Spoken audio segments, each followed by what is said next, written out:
Hello, good afternoon, and welcome to Communities Live here on Sheffield Live 93.2 FM. And we have a very special guest here today. We have film director Julia Varvara. Good afternoon. Hello, Chris. Hello, everybody. It's so nice to be here online with you. I'm so looking forward to this one. For our listeners at home, give us a bit of background. Tell us a bit about yourself. Oh, where do I start? Well, originally I'm from Ukraine, Odessa. It's by the Black Sea. And I moved to London 12 years ago to pursue acting and filmmaking. And here I am, quite a few years later, but finally doing what I was always dreaming to do. So, as a film director, who are your influences?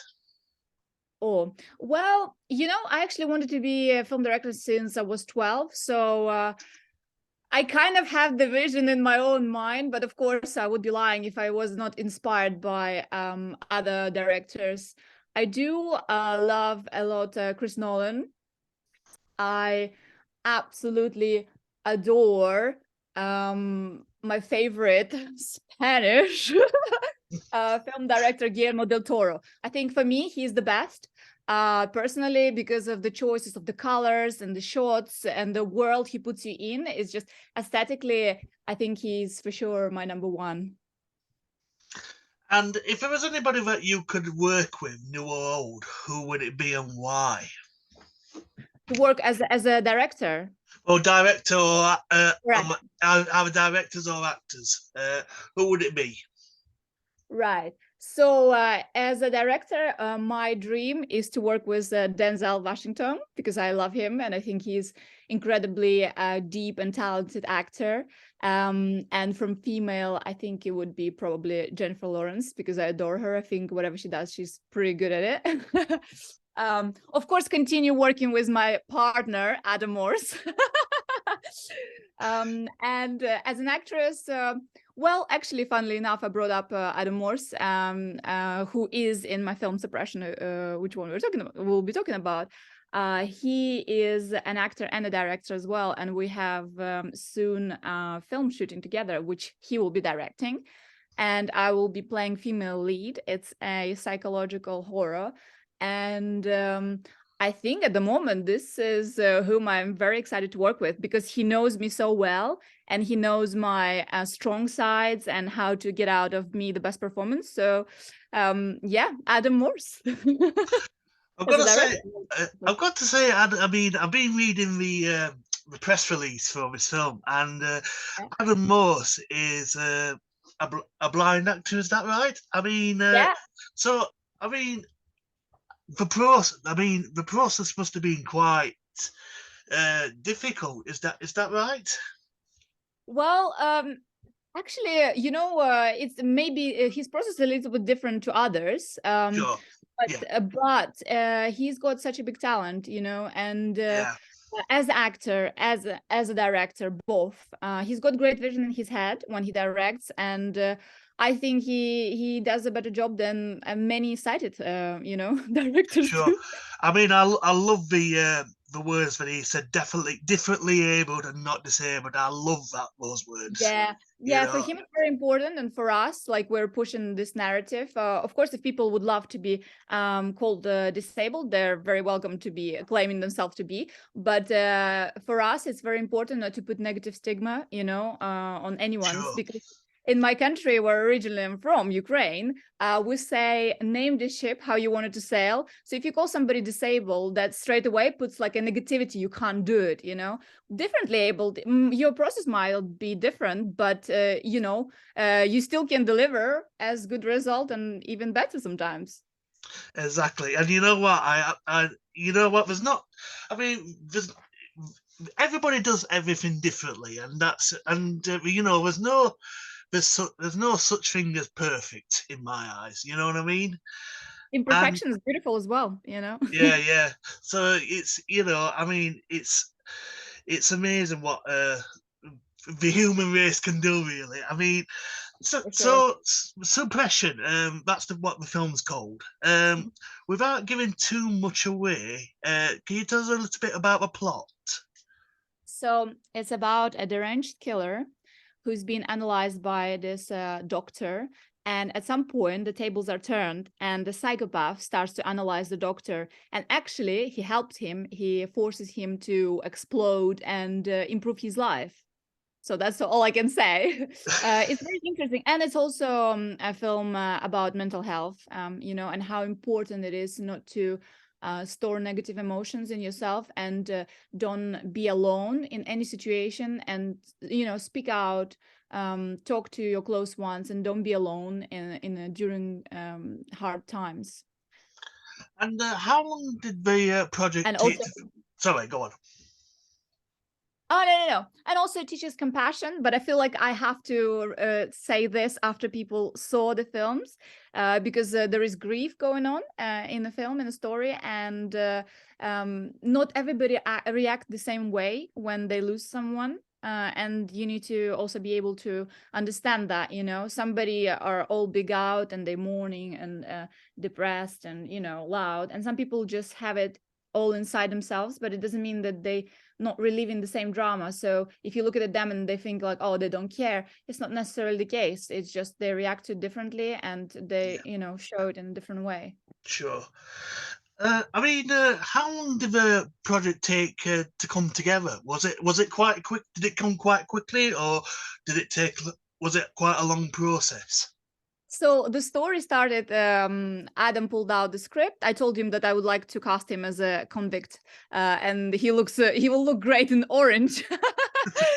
And then I said, let's write something, I do want to direct some prison drama. He said, that's actually, funnily enough, I have this script I wrote 7 years ago. So he pulled it out, and I read it, and I fell in love straight away with it. And I said, okay, we're doing it. I said, you're going to act in it, I'm going to direct it, let's do it. And we crewed up people.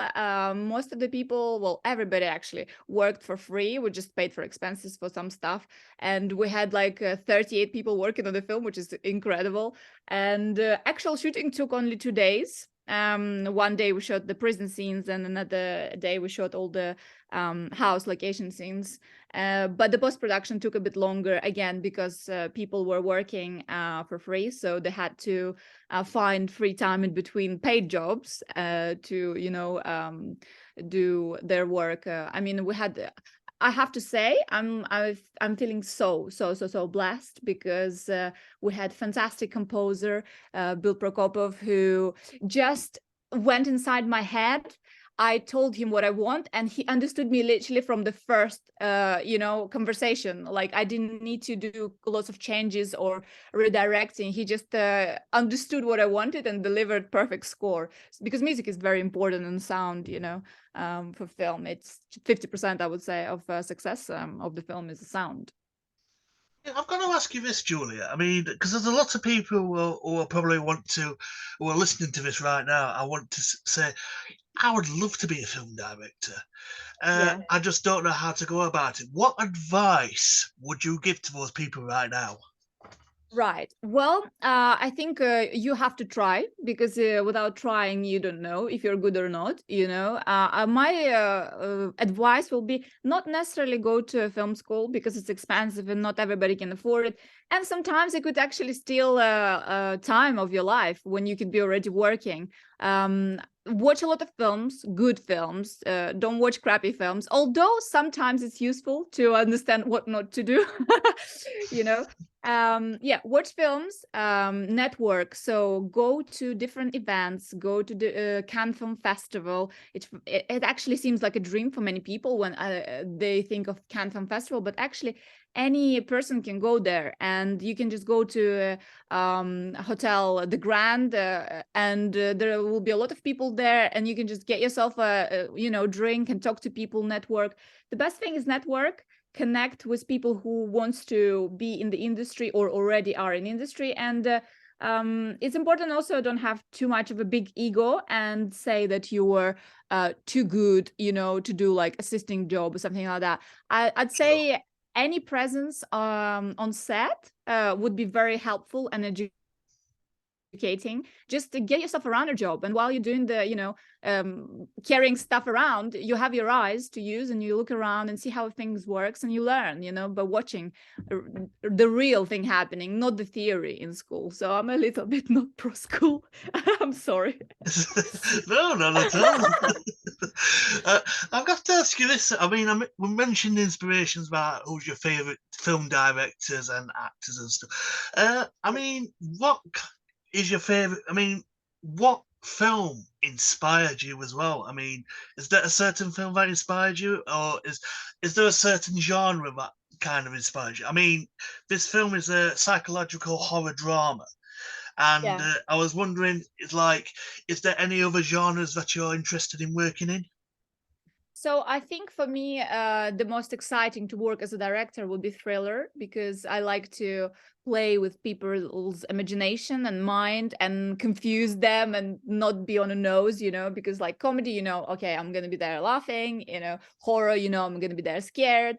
With thriller, it's a little bit of a confusion. Where am I going? Where is the story taking me? So for sure, thriller would be my favorite genre I would love to direct.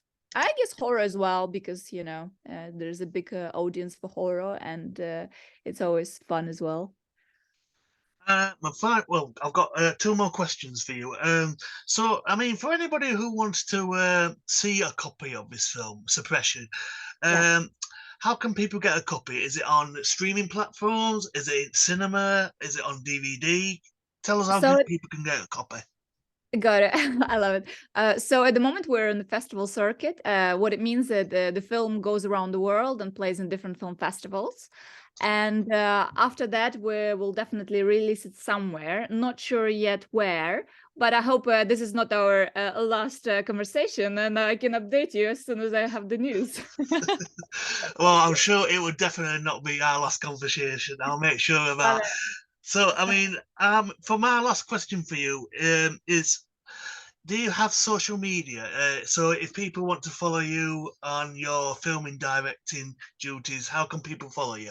Do you have social media? Do you like Facebook, Twitter?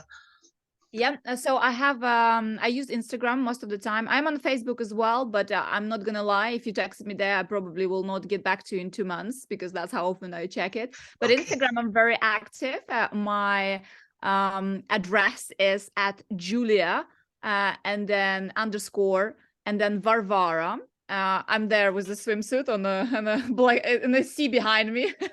If you see that icon, follow me. And yeah, definitely, if you want to work, collaborate, and get into films and get experience, slip into my DMs. We're always looking for young people who would like to get involved, and we're always working and helping. And also if you're an artist and you have sight impairment, also please DM me, because we have a Crystal Vision Foundation to support blind artists. That's kind of my business partner Adam Moore's venture, but obviously I'm his partner, so I'm supporting it, and we would love to connect you with that as well. Thank you very much, Julia. Never Vara. And I've just got one more question, but I'm going to give it to you because I want to ask you: have you got anything you would like to say to our audience today? What I would love to say, I would like to send a beautiful, peaceful message. Appreciate every single day of your life.